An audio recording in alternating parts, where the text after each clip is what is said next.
Air travel was once a luxury that complemented the travel experience. Those days are in the past, with delays and weather hampering the ever-growing number of travelers flying is now something that draws complaints rather than compliments.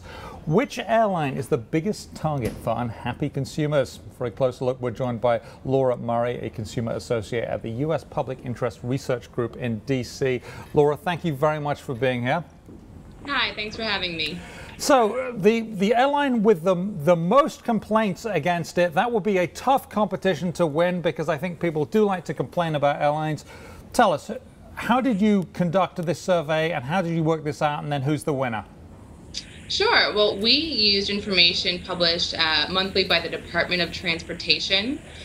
They collect consumer complaints about foreign and domestic airlines. We focused on the U.S. airlines.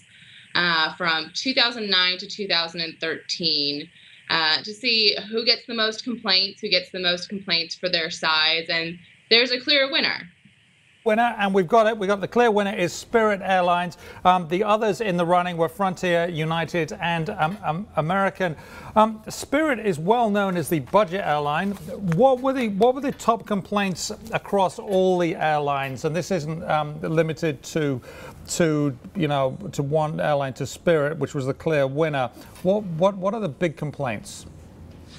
The biggest set of complaints for every single airline every year, with I think one exception for Alaska Airlines actually, were about flight problems like delays, cancellations, and missed connections. Now, one of the things here is we've got a security issue when flying on a plane, and you need to be secure, and you need to be checked out by the security personnel, and you need to get on, and you need to follow the rules. And to what extent is that part of this? Has this gotten worse because of that? Is that part of the problem now?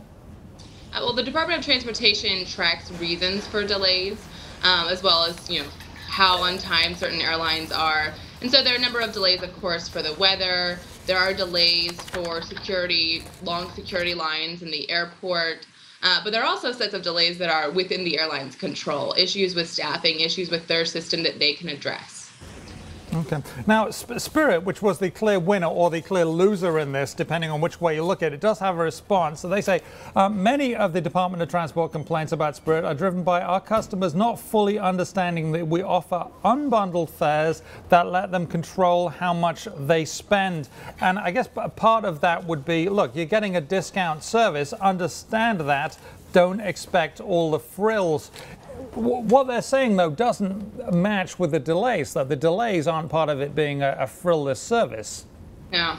And it's frustrating to have Spirit quickly blame the consumer when such a huge majority of your customers are clearly frustrated and confused, don't understand your policies. There's a lot you can improve on your end as well. Yeah. Now, one of the things here is that maybe I'm thinking, to be fair to Spirit, is that when you get frustrated about something like the lack of frilly service that maybe you didn't expect, maybe you weren't informed about, maybe you were informed about it, that you just pick on something else. The moment that the plane is just a moment late, then you're like, oh, well, this is awful, and now whereas if you're on another airline, you're tanked up with champagne, maybe you just forget all your worries. Is that a reasonable thought? That could be part of it. For example, Southwest Airlines is consistently the least likely to generate complaints every single year.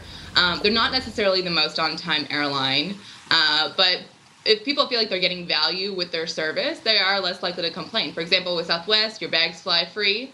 They have generally better customer service, so they're dealing with things on their end rather than letting people get frustrated constantly and be complaining to the Department of Transportation. Okay. Interesting thing. I'm sure we'll be hearing more about this. Thank you very much. Laura Murray, Consumer Associate at the US Public Interest Research Group in DC. We appreciate your time.